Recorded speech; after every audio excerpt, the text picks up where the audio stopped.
Well, happy Thursday, everybody, on this Veterans Day in November. Glad to have us all together for our webinar today. My name is Jeannie Borum. I'm part of the corporate team here at Signworld and will be the moderator for this session. Delighted to have you join us.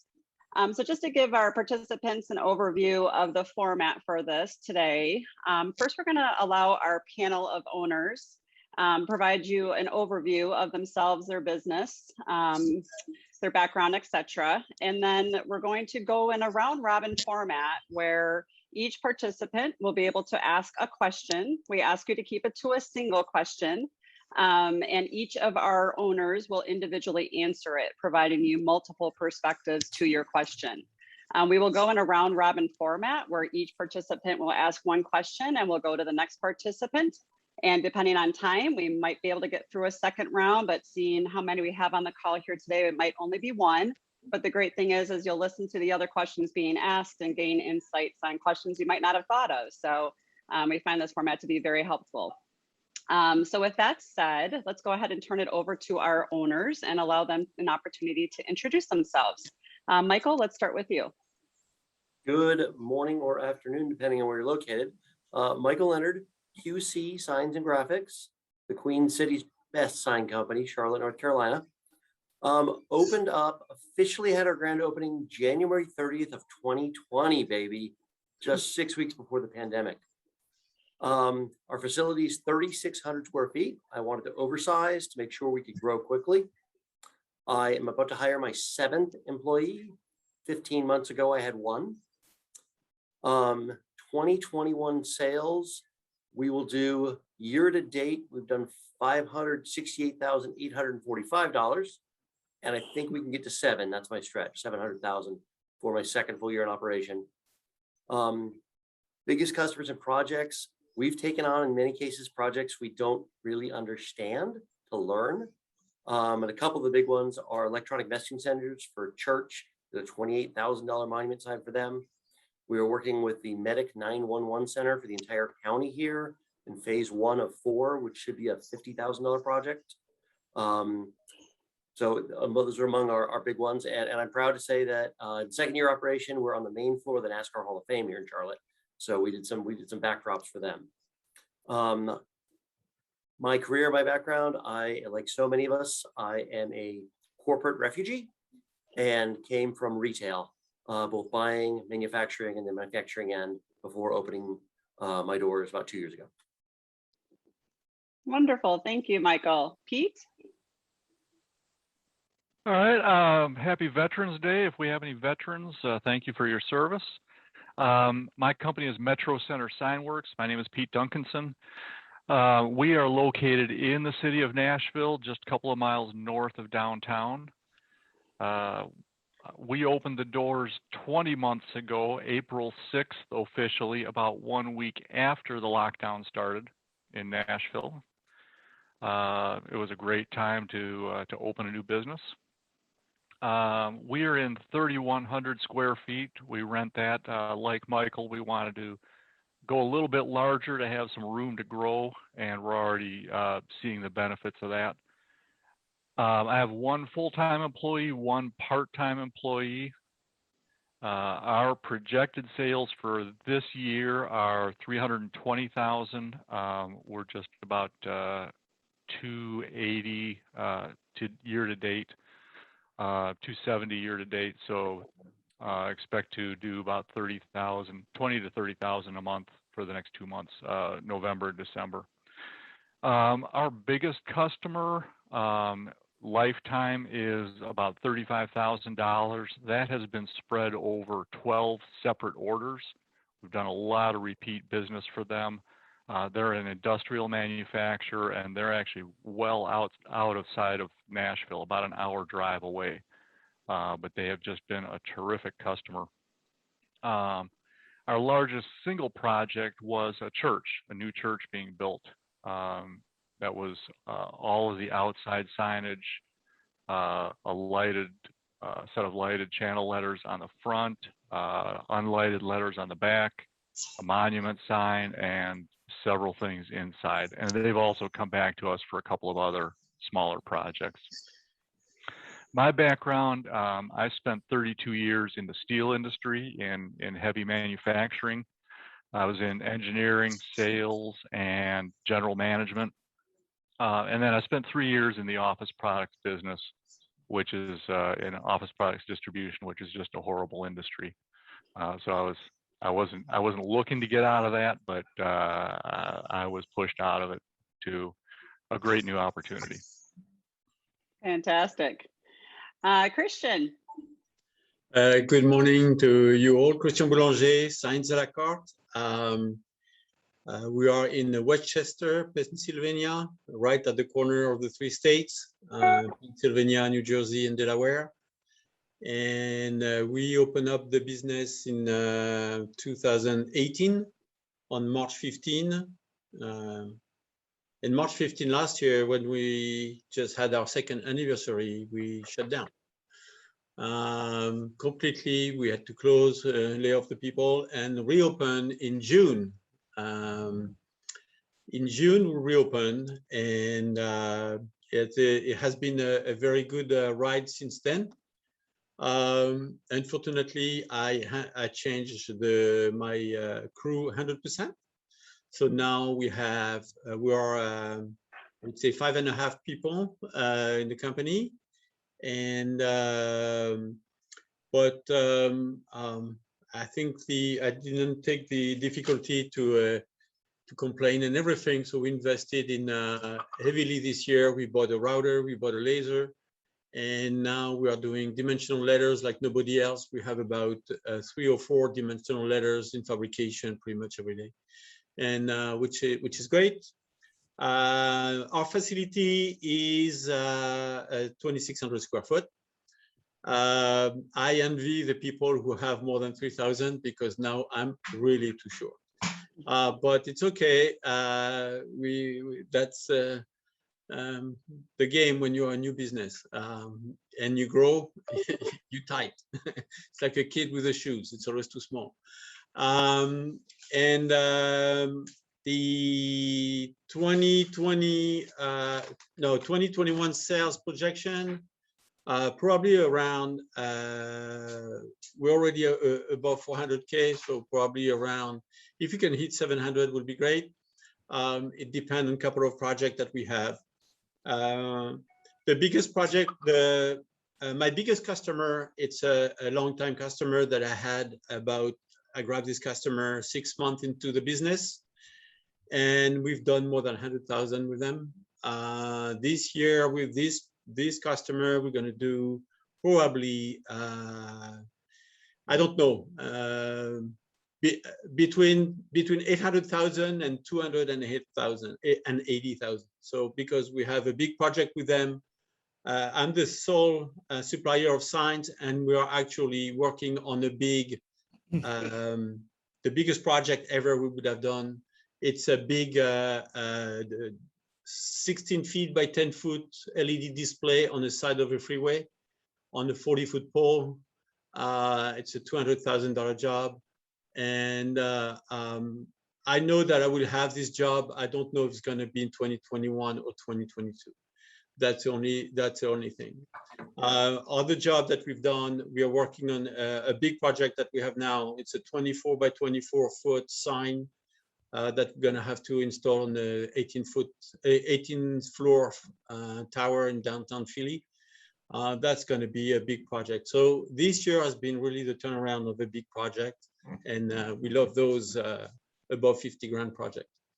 My background is like others, supply chain in corporate America, traveling the world, and now I'm traveling the local area, and it's great. Wonderful. Thank you, Christian. And Jack. Morning, everybody. Thanks for being here today. I joined Signworld back in 1995, 26 years ago as an operation. Started in 1,100 square feet, staff of 1. Ended up 10 years later in 5,000 square feet with a crew of 11, doing about 1.3 million in sales.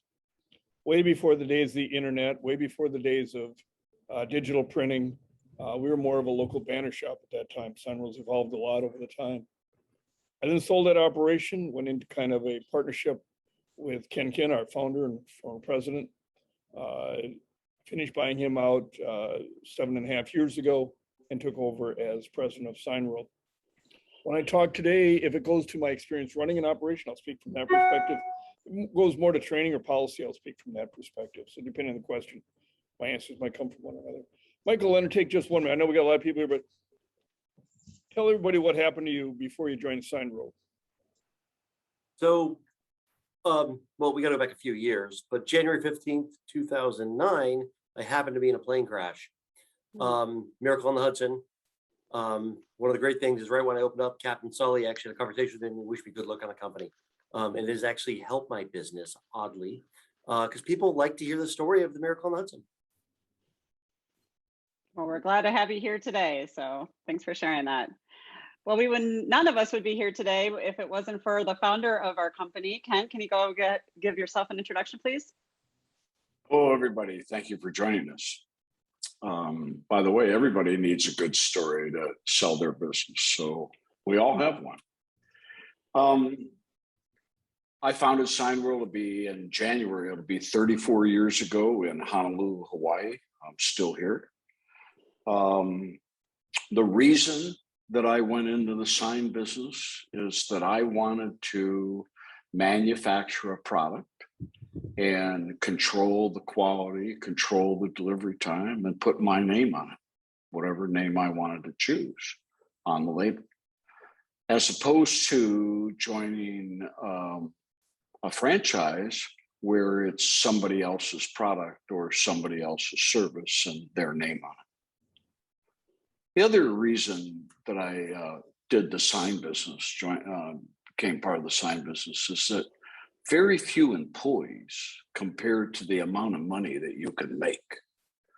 So every day, today, every business will tell you that the choke point, the bottleneck is they can't find people at any level, Again, the beauty of our business is you start with one, and we're going to help you find that one.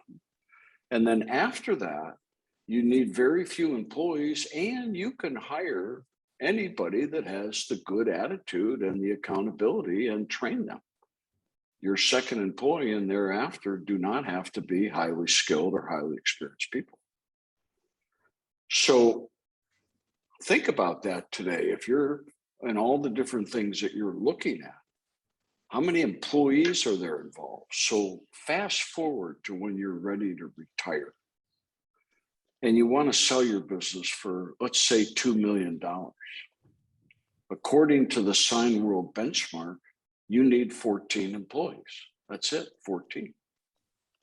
But if you look at probably 95% of all of the other business opportunities or franchises out there, a $2 million business, you're going to have over 100 employees, which means between now and then, you're going to hire 400 people to end up with 100. Do you really want to go through that human resource nightmare? And the last reason that I did Signworld was very few customers. I think any Signworld owner will tell you, who's been around for 2 years or more, will tell you that 80% of their gross annual sales comes from their top 20 customers. And that in any given year, you're never really going to take care of much more than 100 to 150 people. Now, I said people, not project. So those are the reasons that I started Signworld. Those are the reasons that I went into the sign business. And those are pretty much the reasons where we're at today. Jeannie? Very good. Thank you, Ken. All right, let's get to the good stuff and give our participants an opportunity to start asking questions. I'm going to go in the order of when you logged into the webinar. So when we call your name, please take yourself off of mute, share with us where you're from, and go ahead with your first question. I have Scott Friday as our first participant to log in. Go ahead with your first question, Scott. Hey, good afternoon. I'm Scott. Friday, I'm from Minnesota, just north of the Twin Cities in Alexandria. I'm curious to the panel. I'm in the kind of learning phase of whether I want to open a franchise or go in the direction you guys were describing with Signworld. I'm curious to all of you, why did you choose Signworld over a franchise opportunity? And if you had to do it all over again, would you do the same thing? Great question, often asked on these webinars. Let's go ahead and start with Pete. Pete, why did you choose Signworld? And if you could go back in time, would you make any differences or different decisions? Well, for a lot of the things already mentioned, that it's manufacturing. It's a physical product that you can be proud of. That's why the sign business. Why Signworld versus a franchise? You just gotta love the financial model of that. I've got a couple other friends that have franchises, and I can't tell you how much they complain about having to serve the franchisor and pay the bill every month and follow their playbook like to the letter.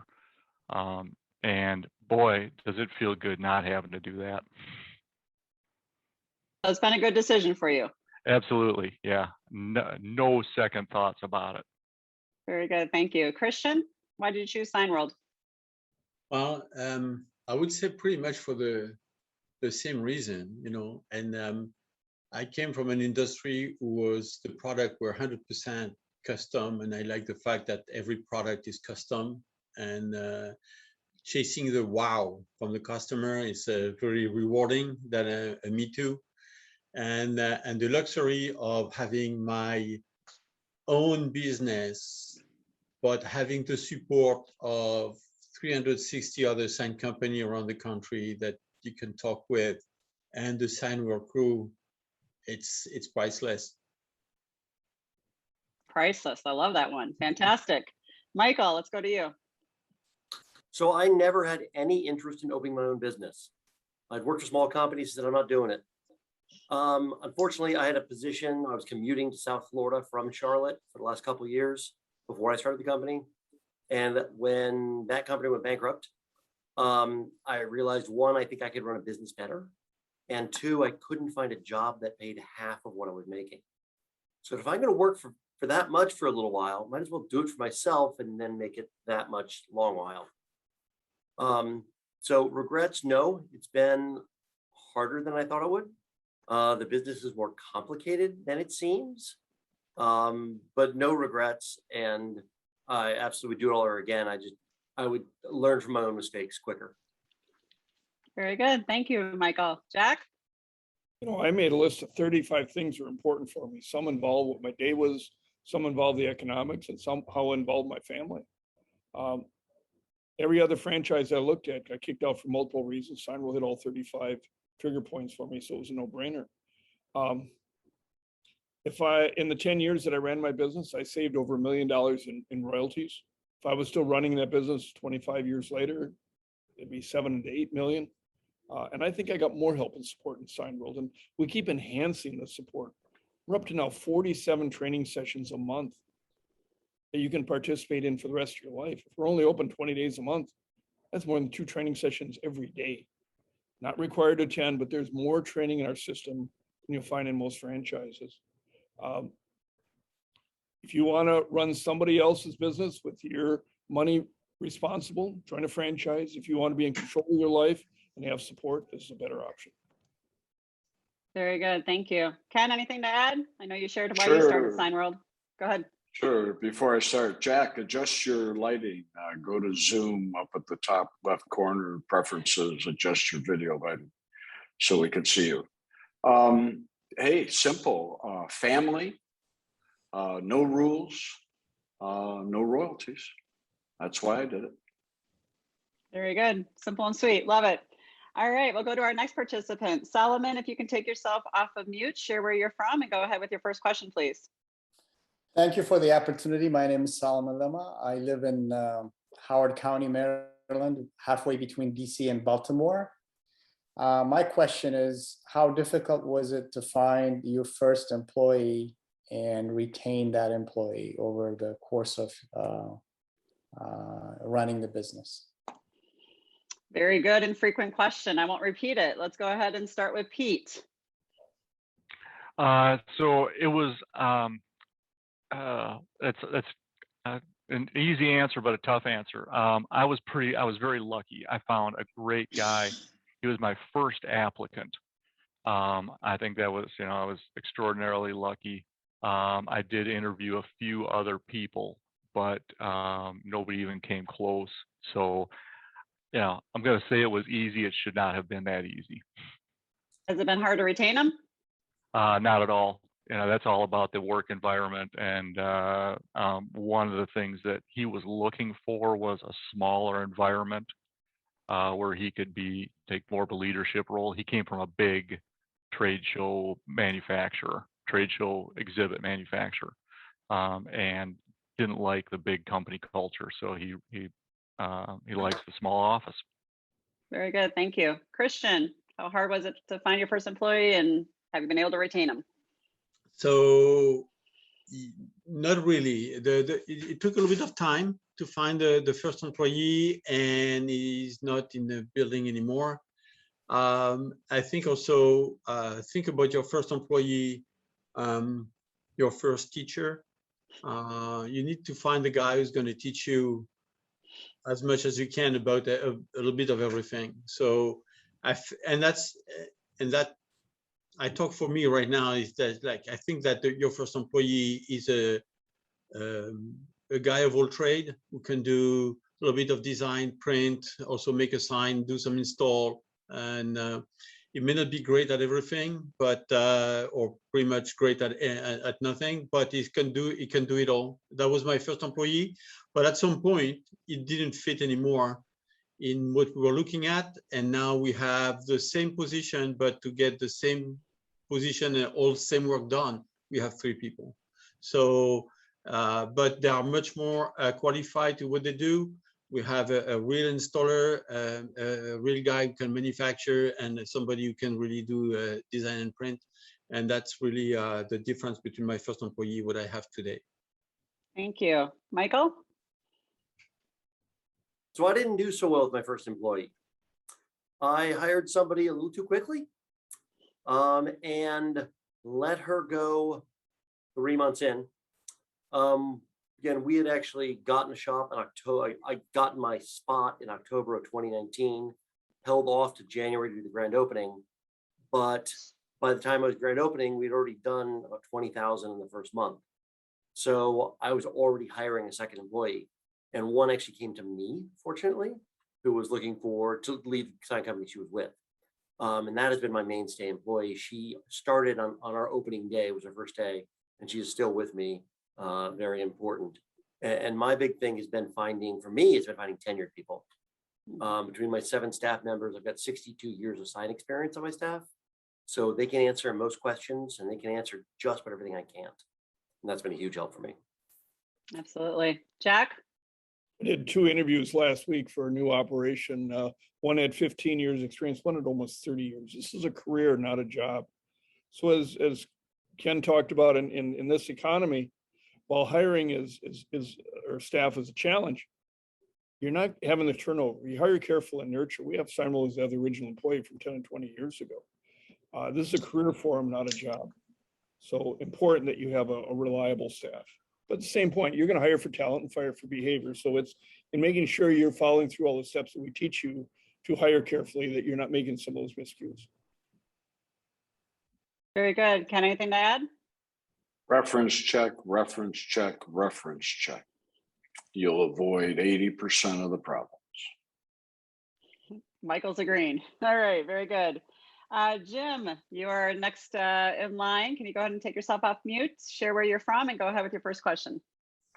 Sure, I'm from Cincinnati, Ohio.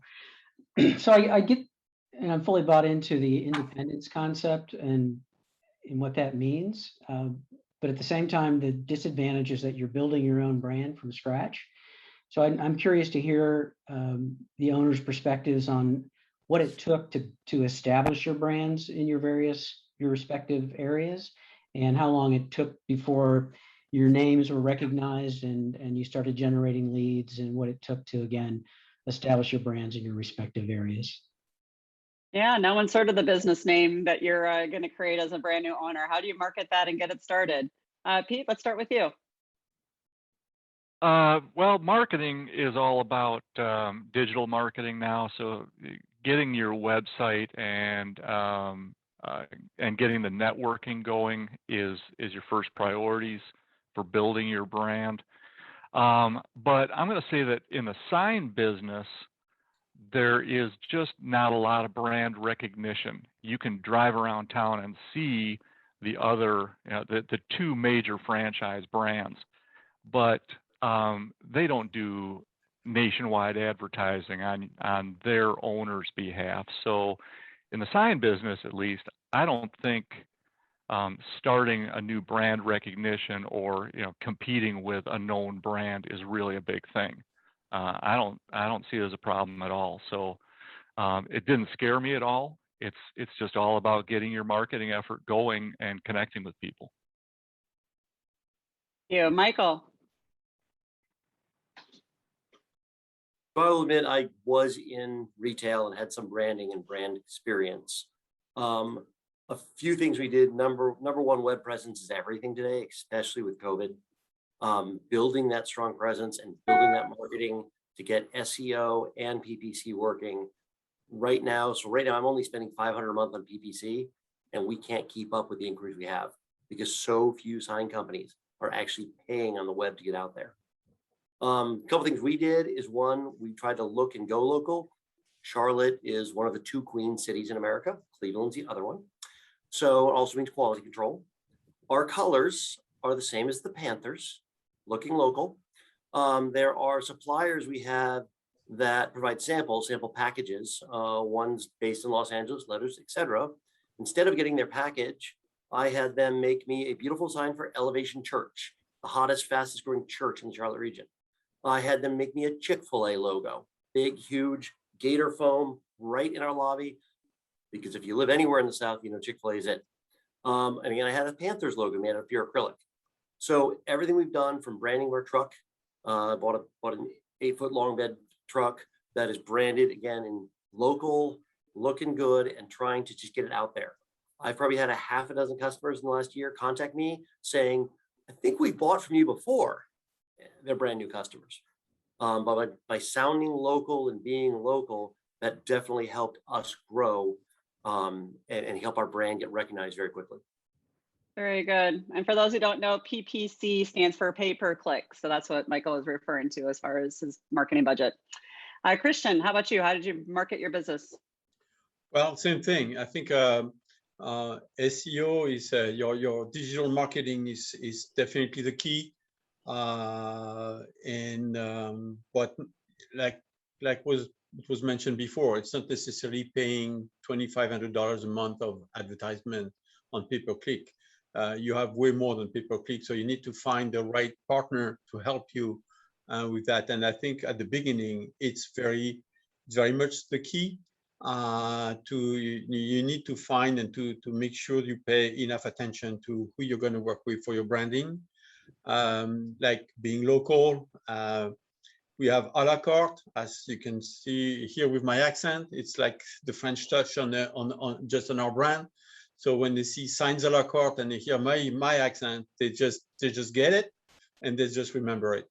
And that's very important. And today I can say that yesterday I was meeting with a customer and he said, we're going to work with you because we don't like the franchise name Signarama. And that was a different, you're local, like Michael said. If you look local, people are going to work with you because you are local. And now that I said I fabricate my dimensional letters in-house because we have the equipment, people say, oh, then we're going to work with you. And I got, the franchise Santucci's, which is a pizza place in Philly that's very well known for more than 60 years, third generation owner, family owned, and they do the square pizza and the reverse flip pizza. But we just got the franchise and now we do all the logo for them. So, and they dealt with us because we are local. And that's the only reason. So, and don't forget also your networking at the beginning, because without your networking, Your networking will spread the brand, not necessarily get you the business, but spread the brand. You may get, unfortunately, the networking give you a lot of banner and small wrap and yard signs and things like that. But it doesn't matter. You put your name out, and that's very important at the beginning before you can get the big fish. Love it. You're talking about pizza's probably making Jack really hungry. I know it's making me hungry. Jack, you're next. It's after lunch here. I think your question is you're coming at this from a disadvantage. You're coming out of GE. GE is a worldwide name that everybody knows, but there's not a franchise you're looking at that dominates to the effect that GE dominates in their industry. In the sign franchises, Signarama and Fast Signs both argue that they're the biggest, one in US, one worldwide, but they each only have about 500 units in the US. Divided by 50 states, that's 10 per state. That's not enough to dominate their market. They each have about 1% of the population of the industry. There is no dominant player. It's a fractured industry. And then you take that a lot of people want to buy from you because you are local. You can have regional and national customers and follow the customer. You can grow your business bigger. Then you add to it that you can specialize. You're going to find every single Signworld owner goes into different categories, and their website will feature their categories that they choose, the type of customers, as opposed to the franchise. I got to do it their way and be the generalist. So there's some pros to being a franchise name, and there's some definite disadvantages to it. We believe there's more positives than negatives having your own name. Very good. Thank you, Jack. Ken, anything to add? In 33 years, I've never had a customer say to me, I'm not going to do business with you because you're not a brand name or you do not have brand recognition. In my opinion, 99% of all the customers in the world could care less what your name or your brand is. All they want to know is how fast can you deliver their sign on spec. Absolutely. And Jan, if I may add, one thing compared to the franchise, that you control what you want the people to remember from you. For example, we pushing our ads to be known as guys who can do dimensional letters ourselves, build up some push through acrylic ourselves as light box. If Signarama is advertising for big banners and things like that, you have to follow through, and you have to be the Me Too Signarama type of look around here. So I think having the possibility to brand myself the way I want compared to franchise, again, priceless. Very good. Thank you. Our next participant is Davey. Davey, can you take yourself off mute, share where you're from, and go ahead with your question? Sure, thanks. My name is Davey. I'm from Vancouver, BC. My background is I ran my own business for 9 years. It was a franchise. It was the Maids. I sold that just before the pandemic hit, luckily, and now I'm just kind of looking for my next option and kind of zeroing in on Signworld. So my question is, this is my second webinar, and I've spoken to a number of the owners now, so I think my questions might be getting a little bit more detailed. So mine right now is about territory. So how important, in a franchise system, territory is a little different because you can only kind of go after customers within that territory, but this, you get a territory, but you can go wherever you want. So how important is the territory in selecting that? Love this question. All right, let's start with Michael. How important is it to have a Signworld territory? For me, it's been irrelevant. There are 2 Signworld owners in Charlotte here with me. One of them is going to help me on an install because we need 2 bucket vans, 1 bucket truck, bucket van to do it next month. So we partner. He trained with me last summer of 2020.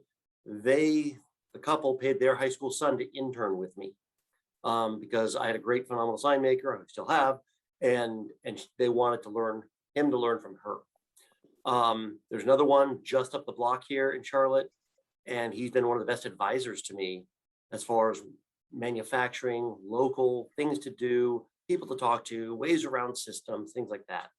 The thing I really love about Signwork is a majority of the owners in it, we're in it for each other, and it's a pay it forward mentality.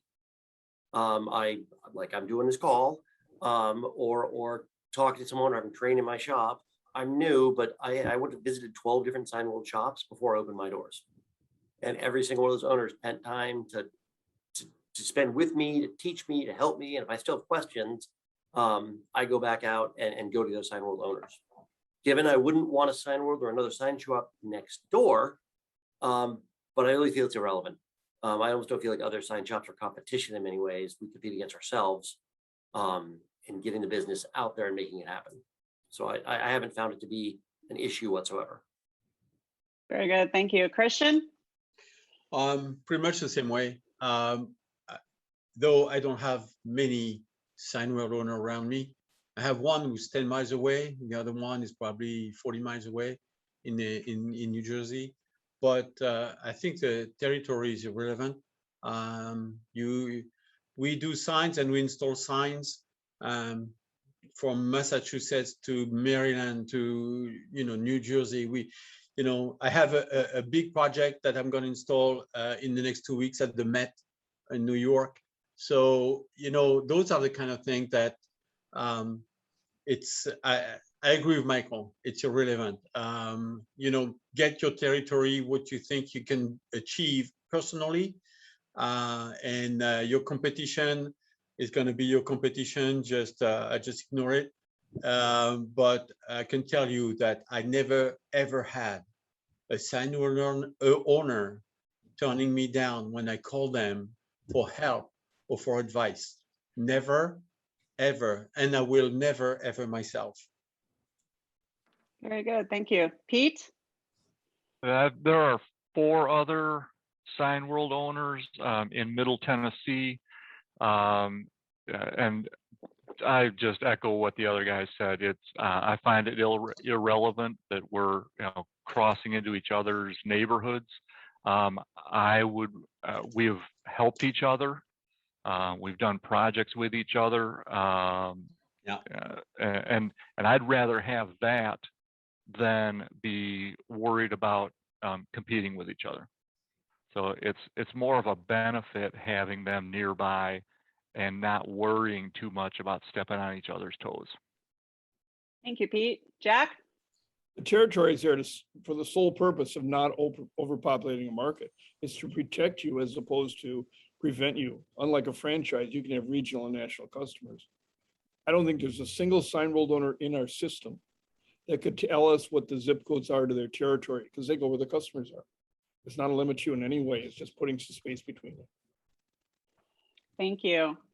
Corey, you're our next participant in line. Can you go ahead and take yourself off mute, share where you're from, and go ahead with your question?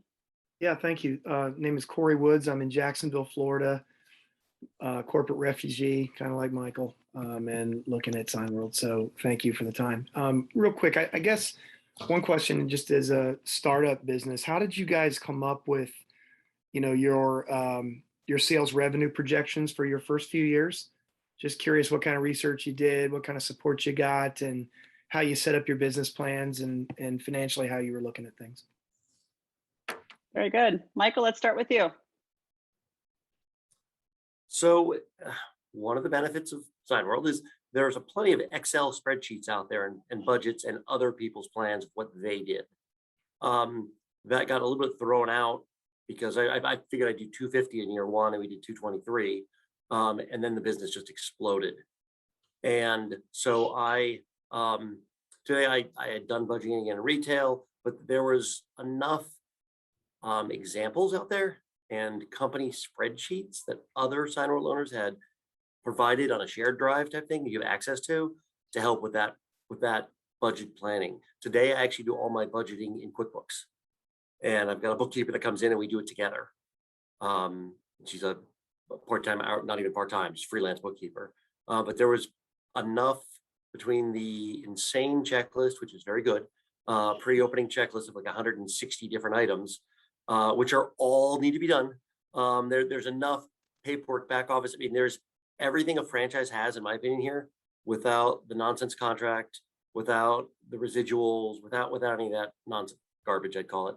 I forgot to mention earlier, I had looked at other businesses, and after spending 6.5 hours going through an 86-page franchise manual, yeah, no, never.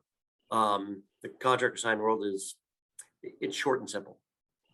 And Michael, don't intimidate. It's not 160 line items, it's 158 to-do items. So, or maybe we've taken away 2 since you started, but very good. Christian, how about you? Well, honestly, my first budget was like, I jumped in as probably the most clueless guy in terms of signage and how can I get my business. You get out of corporate, a $4 billion company, and then you say, hey, how much are you going to do? I have no clue, but I figured that Jack and Ken have enough experience to give us the tools that we need. So I said, well, if they said there's 250, why not? And then I looked at the people around me and they said, talk to Signworld Owners. And it made sense. So I said, well, okay, I take that. So my first budget was just like, all right, fine, whatever they said. And after that, you do them. And this year, after the last year was a difficult year for us because we closed for 3 months. But we went there and say, hey, if we can reach 300 or 350 would be great. We are above 400 as we speak, and we're not ready to stop. So that was a good news for this year. But track and follow your objective. Very good. Thank you, Christian. Pete, how about you with finance and business plans getting started? Very much the same. There are plenty of examples that you get through the introductory process and the training. And not only does it give you some numbers, but it also gives you a list of things to think about. But you also have to take that and do your own research. What are you going to expect to pay for the spaces that are available in your market for rent? What are you going to have to pay employees in your market? So there has to be a little bit of research on your own to develop that. And I'd say that that's good for the first year. It gets you started for the first year. And even after the first 3 months and 6 months, you are going to have to readjust based on what's actually happening. I got surprised by how much commercial electricity cost in the summer. So had to adjust my budgeting on that. And then, like Michael said, when you get toward year 2, your business is totally different than what you expected. So but by that time you have the experience to build your own budget. Very good. Jack? We also encourage you that beyond the templates and plans that we're going to provide you, that other owners have been willing to share on their setup, is in validation. Talking to other Signworld owners, compare yourself. If you're talking Energizer Bunny, reduce your numbers from theirs because you can't keep up. If you can run faster than them, embellish the numbers. And then go back to some of those that you feel you relate to and share what you think you expect your numbers to be, and they will help you figure out if that makes sense for where you're at, what you want to do. Very good. Thank you, Jack. George Norvell, go ahead and take yourself off of mute and ask your first question, please. Thank you, Jean. George Norvell, northwest of Houston, Texas, up in a little area called Tomball.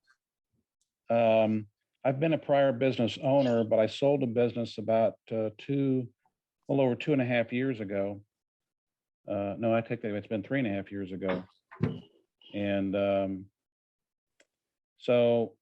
but I've more recently been involved in the restaurant industry. Started about 6 months before the pandemic, and that threw us for a loop, and had to really switch directions and improvise and do things to keep that business afloat.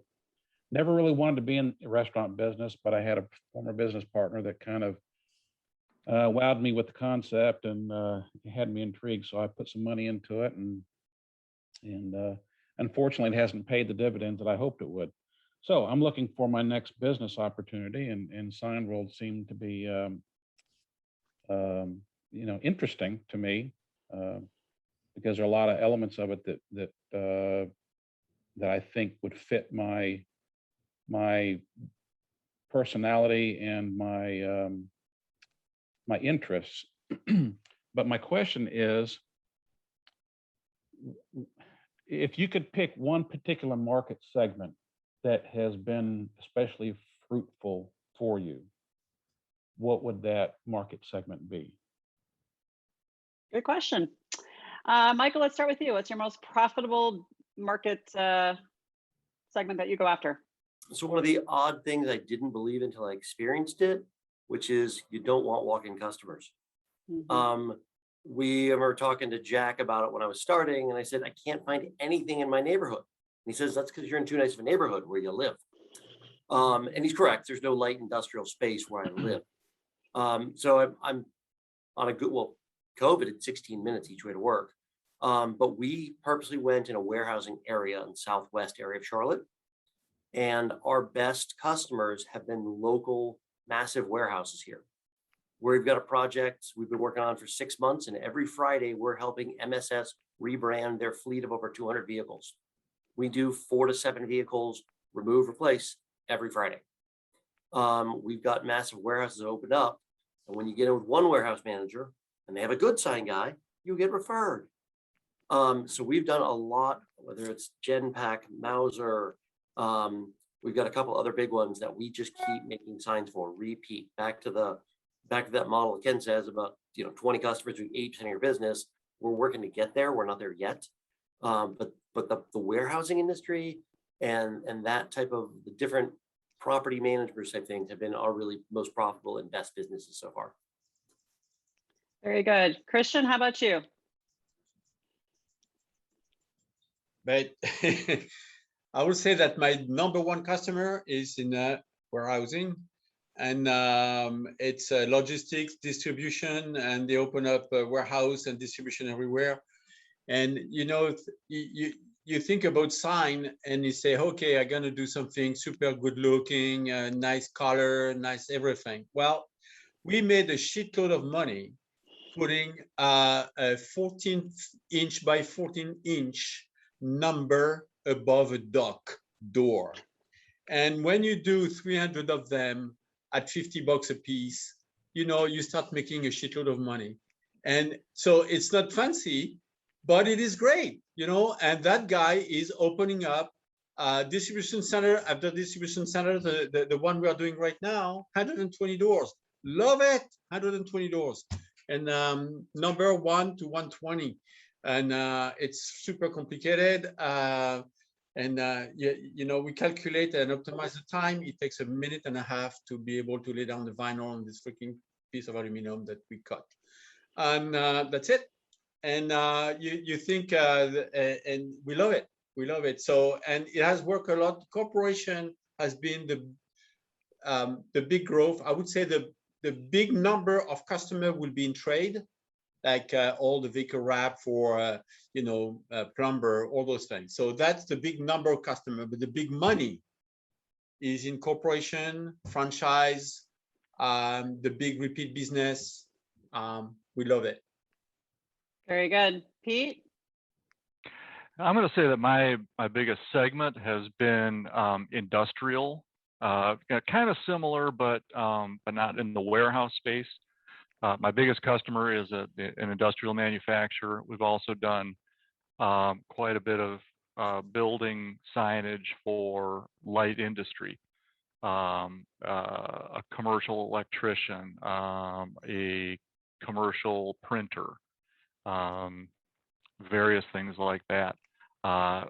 Really good money. They don't want to go cheap, and they like they want things to look good. So that's been my most profitable segment. Jack? George, you need to change your mindset just a little bit when you're looking at Signworld compared to most of the other options. Most franchises you look at are very narrow banded. A certain type of customer, a certain type of product. In your restaurant, you pick the menu and you hope people like it. And you really don't know if it's the best segment to be in or the most profitable segment to be in. You're ready, pick the direction. So what we encourage new Signworld owners to do is be a little bit more general. Really doesn't matter in the beginning whether it's a trade show booth, a vehicle graph, construction sign, retail sign. Get the staff busy and then figure out where you fit best and then start to focus your marketing towards a niche.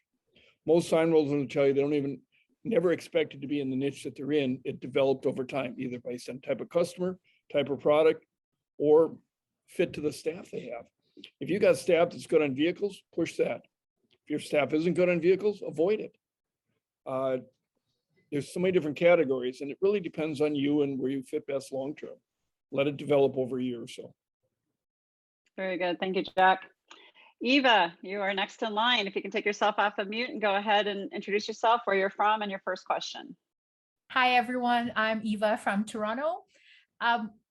Also a corporate refugee. My management style is very hands-on. And what advice would you give to someone who's, let's just say, a control freak like me, whose success in it would actually hinges on another person outside of me, initially, to even just right at the get-go? How do you delegate and trust your team to do everything that you need to be focusing elsewhere? I understand. Yep. Yeah, and even just the printer himself, the main, printing officer. So. Okay. Very good. Pete, let's start with you. That's a great question. I am also very hands-on. But the thing, if you hire well your first person, the first thing you need to understand is that person knows a lot more about the sign business than you do. And you just got to recognize that and accept it and learn from it. Doesn't mean you can't manage the business the way you want, business practices, selling practices. But when it comes to the sign industry, you are not the smartest person in the room anymore. So I'd say that's number one. And then you grow from there. And if you grow your business, it's just not the kind of business that you can make every decision and have your hands in everything. I was one of the webinars we had this week. There was an owner who is considerably larger, and he said they have, I think he said 125 projects in process on any given day on average. You can't be in every one of those. You just got to learn to delegate it and let your team do its thing. Very good. Thank you, Pete. Christian? I would say that I'm very, very hands-on to a point where I can pretty much run any machine in my shop, and except the router. But I think you're gonna have to learn to delegate and trust the people. And I agree with Pete. It's really a matter of getting to trust your employees. I like to be able to do some myself, because I found myself in some situation where you don't have anybody to do something, and if you know how to do it, at least you can do the job there. I also learned the hard way, and you're going to very quickly learn that if you're a control freak and you do everything yourself, and then you're going to go and you're going to spend time doing the print, the cut, the weeding, the installation, and all that, and then you're going to turn back and you're going to see, oh shit, I don't have any order coming in. So the business is going to drag you where you don't want to be, and you're going to realize that at some point you have no choice. You're going to have to delegate, otherwise it's your business that has risk. So I think that's the way I see it. I learned it my way, and I am less and less control freak, and more and more leaving the guy to do it. But at least they know that I know what the machine, how to work the machine. Very good. Michael? So I've had this problem as well. I think the important part is to segment, but not silo. Understand the strengths of who you hire, understand what you can just hand to them and forget about, and let them run with it. I have, again, my first great employee, who's still with me for 2 years now. She and I butted heads a lot. She had her own sign shop for 6 years, pre-digital, back in the late 90s. She had very strong opinions on how it should be done. So that was a challenge. And as I always explained to her, well, I'm going to ask your opinion, but as the owner, I don't have to use it if I don't want to. Now, 4 to 5 times she was right. So I listened to her more. But I think it's really important to be able to let go. Even though I'm about to hire my 7th employee, I've got 4 different install companies we regularly work with. I've got a 1099 guy who's got shirts, cards, email address, phone for my company. He's not an employee, but he's a car wrapper. And I pass off jobs to him. We've got a beautiful Mustang we're doing in this aquamarine color that changes. We're wrapping and taking all week. We're doing it right now. And being able to pass off to the experts. You need to hire and bring in experts and let them run with it and get out of the way. It doesn't mean mistakes won't be made, but it's something that, again, a lot of times you have to get out of the way to like the business, let the process, let it keep going. So that's my advice. Thank you, Mike. Absolutely. Jack? You know, you're going to be excited that the customer actually wants to buy a sign from you. You're going to move past that, get excited about selling a big project. But in the long term, you really have to get excited about building processes that projects are going through without you having to put a thumb on all of them. Because you're in charge of the business, you are not the business. If you want to sell this business for a large multiple someday, one thing you're not selling is yourself. So the business has to run because of what you've built rather than what you did. You have to change your mindset to be the manager, not the doer. Every hour you spend making a sign, you're not the right profit center for the business. You've got to work on the business, not be in the business. Very good. Thank you. Al. Jeannie, Oh, Ken has a comment. Eva, there's all kinds of one-day seminars out there on how to stop being a control freak, how to delegate and not be stressed over it. It's just our own head trash, but you can get past that. Very good. Thank you, Ken. Al, if you can go ahead and take yourself off mute, go ahead with your question. Hi, this is Al. I'm based in Dallas area. My background is really corporate and manufacturing, distribution, supply chain, and so forth. And I got into managing businesses for private equity firms.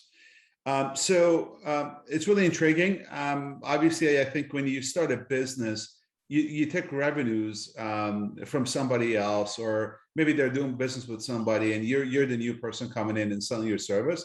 Really would like to know your experience is how you convert the customers. And then my second question to that is, within 3 years or 4 years, how far do you think you can take your business from a revenue perspective? What is your goal and dream, and what do you think it's realistic to hit? Thank you. And I appreciate the knowledge everybody sharing today. Thank you, Al. Let's go ahead and start with you, Michael. Conversion and future potential of your business. So I'm, as we say in the South, I'm very blessed, and I'm a California guy. I'm in a growth region of the country. Charlotte, I was at a chamber. I'm a member of 2 chambers of commerce. I'm a Rotarian. I was in business networking for a year. But I was at a chamber meeting yesterday about growth of my region, and we will see a 50% increase in population in the 12 county area by 2045. I'm very fortunate, and I would actually say if I was in Charlotte, there's a business to own, it's a sign company. I've had multiple customers in this past week tell me that no one else has called them back. So I think I'm at a slight advantage because of the growth of the region. And that's also one of the reasons I picked Signworld, where I could run a good clean business and show growth. One of the other things I'd say is a huge advantage is a lot of people think of sign companies as contractors. And I think we all have an opinion on contractors, how great they are. There's a lot of really, to steal one of my other panel members' words, there are a lot of shitty sign companies all over the place. If you say you're going to do something and then you do it and you tell your customer, you've won. I hate to say that, but there are so many bad contractors and so many. I'm surprised that some of the companies are still in business in signs. It's just a matter of following up, being honest, responsive. It's pretty simple, basic rules, because there are so many bad companies out there and the standards are pretty low. I'm sometimes floored at the poor quality we see. And I've won jobs and won customers over because they come in, they got their sign less than a year and it's falling apart. We tell our customers, we're not going to be the cheapest. We're not going to be the fastest. We're going to try. But set expectations and we're going to do quality work. And as I say, we take 50% up front and don't pay us another penny until you are completely satisfied and we are completely done. And that has really worked for me. Just they know they need to pay up front to cover materials, things like that. But until I'm done, don't give me another bloody penny. So great answer. Converting is easy. What's your future potential for growth? All right, so we will do $1 million in 2022. My original plan was year 3 to do 500 grand. And so we'll be close to 7 this year. My biggest problem is hiring. I'm sitting here writing an offer letter with a signing bonus to bring in a new production manager because I can't find the people locally right now that I need to really get this business going. We bought a bucket van back in July, paid cash for it. I want to buy a second one. I might actually start an install division next year because we right now are also doing 3 to 4 installs a week for other sign companies. Because once you get the word out of who's a good company, it spreads. So I originally started this thinking I would do $1 million, between $1 million, $1.5 million in 10 years, and I'd be good. I'm thinking by year 7, we should be $1.6 million at this point. And when I go part-time and hire someone and pay him 6 figures to run my company, I figure we'll be at $2 million and I'll make 6 figures working maybe part-time. Very good. Thank you. Pete, how easy to convert customers and what's your future growth projections? It's a real similar story to Michael's. We are in a very high growth market, so there is plenty of work to be had. That said, you still have to take it away from somebody else. But what we have found and what a lot of the owners say over and over is speed of response is everything. If you can be the one that gets back to the customer same day, if not faster, your chances of success go way up. And the same thing, I can't tell you how many customers have said, well, you're the only one that called me back, or I appreciate you getting back to me so fast. So that really is, especially for a startup, that is the key to success. Along with doing a great job, being communicative through the process, and being, you don't have to be the lowest price. There's nothing wrong with being the highest price. Future. I'm targeting to do 500,000 next year. I want to be at $1 million by year 5. Very good. Thank you. Christian? A little bit, I think you should not be afraid of, it's not necessarily taking business from others. There is brand new business all the time. So you receive a lot of calls from people who say, hey, I'm doing like you, just like imagine a different business. Hey, I'm opening a new business. I have no idea what signs I need. I have no idea of anything. And they don't know any competition. They don't know anybody around. They just get you by your SEO, your website, and then they like what they see on the website and they call you. And if you respond fast, because at the end of the day, that's the only thing that matters. It's a speed business. If you respond fast, you get the job. We get actually a 75% conversion from estimate to job. So, just because we follow through, be very strict on quality and walk the talk. And business is there, and people don't need less signage and advertisement. They need more. Very good. And your future growth projections? The goal is to be, we hope $1 million next year, but it's more reasonable to say the year after. Okay, very good. Jack?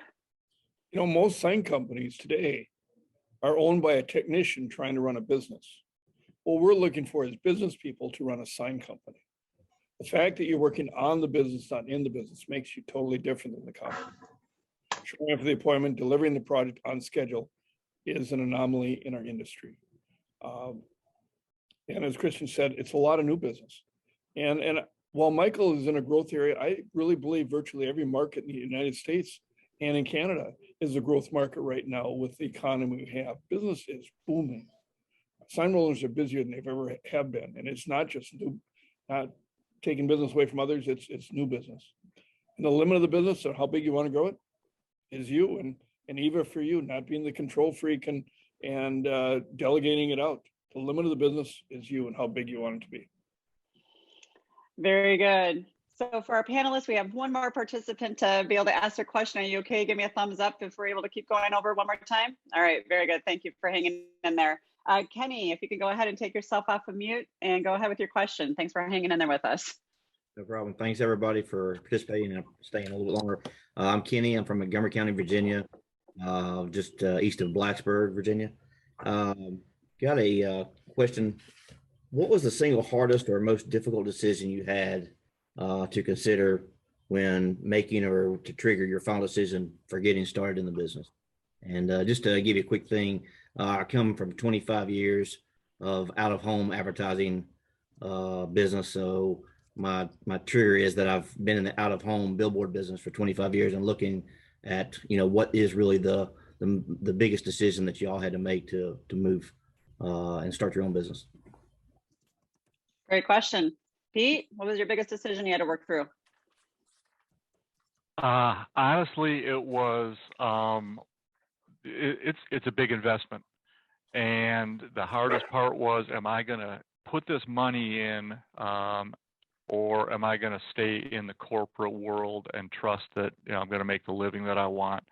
At the end of the day, the decision was, am I willing to invest in myself? Rather than invest in the stock market, the money that I had in it, and hope that the corporate world treats me well.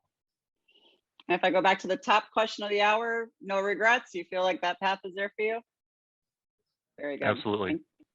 Thank you. Christian, what was the hardest decision you had to work through before you joined Signworld? Before I joined Signworld, it was just it's hard. It's a tough question, but I think the biggest decision was I would go with what just Pete said.